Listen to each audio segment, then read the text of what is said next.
Welcome back to our class for today. In today's class, we'll be talking about Selector, CSS Selector. In the last class, we talked about Selector just briefly. I told you that in the coming classes, we'll be talking about Selector extensively. And so in today's class, we want to talk about Selector extensively. Okay. By the end of this lesson, you're expected to have understood what CSS selectors are, what is their importance, then the various selectors and how to use them to target specific elements in HTML documents. And then number three, how do you apply these selectors to create different styles? So basically, these are the three things you would be expecting to know after going through this class. So let's dive into the class. So let's talk about each of the selectors. Alright, so let me illustrate this. What are selectors? Think of a building that is just coming up. The buildings are just being erected. You have the walls, you have the windows, you have the doors, and then you have other parts within the building that needs to be decorated. Remember that after the building, there is still need for plastering, there is need for the doors and the windows and every other thing to be framed and to be fixed. And after the fixing, you still find out that if some kind of touching or decorations are not done, the beauty of the house will not really, be glaring. So think of it now. You have a door, you have a house, you have a wall, you have a door, you have a window, and you have other parts. Okay. So what the CSS selector does is to give an instruction. To say, CSS will now say, I want to make selection. I want to select a door. That door that has been selected is what CSS selector does. It makes selection from the door, the window, the walls. You see, I'm selecting the door. I want to work on it. Okay, I want to give it some kinds of properties, some kinds of decoration to make it look much more beautiful. So that is what a selector in CSS does.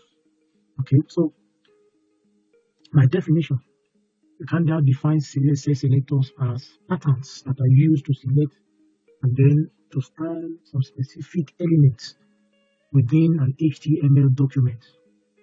And the importance of using a selector is that number one, it allows you to target elements that are based on their types, their classes, the ID attribute, the attributes, or the relationships. We'll talk about this as we go. Number two, importance of CSS selector is that it provides flexible and makes the control of styling process. In other words, they're saying that it provides for flexibility. It provides control over the kind of styling that you want to carry out. Okay, so basically these are the two importance of CSS. What are the types of CSS that we have? So let's look at them one after the other. So the first one I want to talk about is what we call the universal selector. The universal selector, from the name universal, of course, what it simply means is that this kind of selector will select all the elements on that page. Okay, no matter how many elements you have on that page, the moment you use a universal selector, it's going to select all of it. Okay, so let's write an example so that you understand what you're saying. So let's assume we have an H2 element. The girl is so beautiful. Let's have another element. Let's say 5 and 5. So let's say great is the Lord. Okay.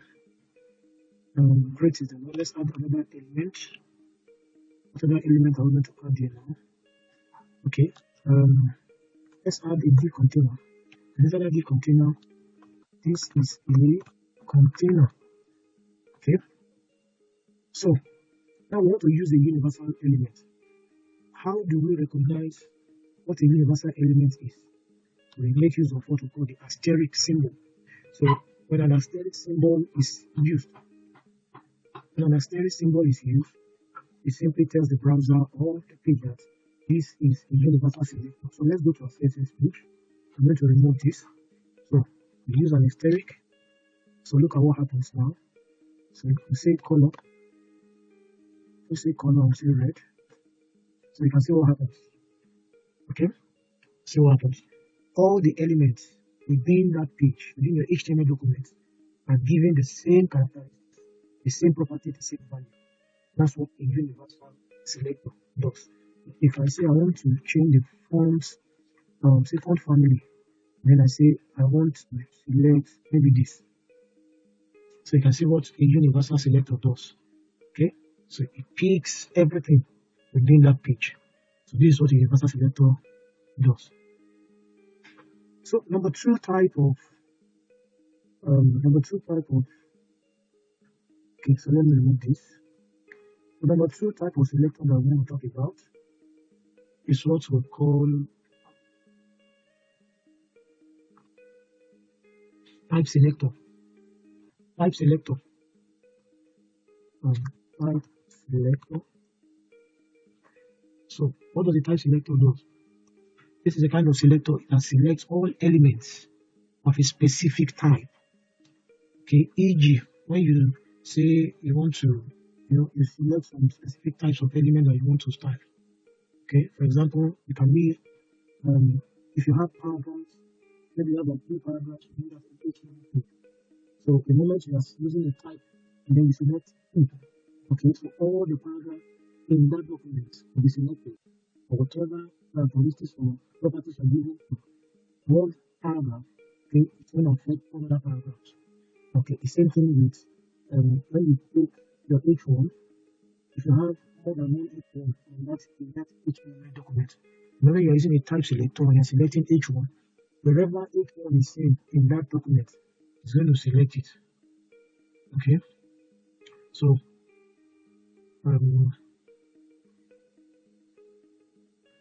so that's just for that. So let's go to number 3, class selector. This is a very common selector. Class selector is a very common one that is being used by a whole lot of programmers. Okay, so how do you recognize this? How do you write this? It begins with a period, okay, and then the name of the class. The name of the class. So the uniqueness is it begins with a symbol. So once you see symbol period, once there is period on full stop before the class name, then you know that is a class selector. So, for example, how do you add that? You add it within an element tag as attributes. So you say class. So the class name here can be any name. So we can say my name, for example. So if this is my name, then for you to now style this, you select, instead of you selecting the type name, okay, type name that we talked about. That is, when we talked about the type name, I said, when you talk about HTML name, that is the name by itself. So, for example, if you have a paragraph, the paragraph that will therefore be, because it is the name of the element, as the name of the type paragraph to be selected. If you have H1, H1 is a name of the element tag, so it's a type name. Do you understand? So instead of you selecting by type name, right, you're selecting now using an attribute inside this tag. Okay, inside this tag. That is the class. So for you to use it in your CSS page, what you do is to say period. What's the name? My name. That's the name. Okay. So we say, what do you want to do? So let's maintain color and say color red. Okay, so you can see that it has changed. So instead of us selecting the type, the name of the element by itself, which is H1, also which is H2, okay, we just use an attribute inside it and call it that is styled class. And then do the styling according to, we'll make a selection based on the attribute class name. So the next one we want to talk about is called the ID selector. The ID selector also is a very common one that is being used. So ID selector. So how do you work on this? You make use of your hash symbol followed by the ID name. Okay. followed by the ID. So in this case, for example, we'll say ID, an attribute, and then call this one, I'll still call it my name. Okay, I'll say his name. So come to your CSS page, change this now, begin with your hash symbol. Then what is the name of the ID? His name. Okay, so what we just did here is instead of selecting the name, the type of the HTML tag, right? So we are just using here, we're just using an attribute name, okay, called an ID to do our selection. So what we're basically talking about is showing the various ways that you can make selection using the CSS file, okay, to make selection of the HTML elements within the document for you to be able to work on this file, to give properties, to give you values. So we're just giving you the various ways you can do it, okay. So the next one is what we call the grouping.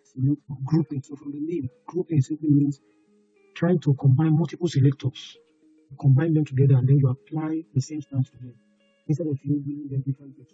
Say, for example, I have an H1, I have an H2, and I have a paragraph. So let's now assume that this paragraph and this H1, I want them to have the same attributes. I want them to have the same styles. So instead of me picking H1, giving it a style, grouping selector. So grouping selector. So let's come here now. So let's say I want to style this. Okay, that is H1. And then I have a paragraph here. That is type. Okay, I'm selecting by type, the type of element tag. Okay, so I'm saying I'm also giving this a color red. So look at it now. Instead of me separating this, okay, and then giving it different color, so I can save myself the stress and just come in and say this. Let me do it like this. So you can see whatever attribute you're giving here is definitely going to affect this. So what I've done is instead of me doing them separately, I just combine them together. Hope this is clear.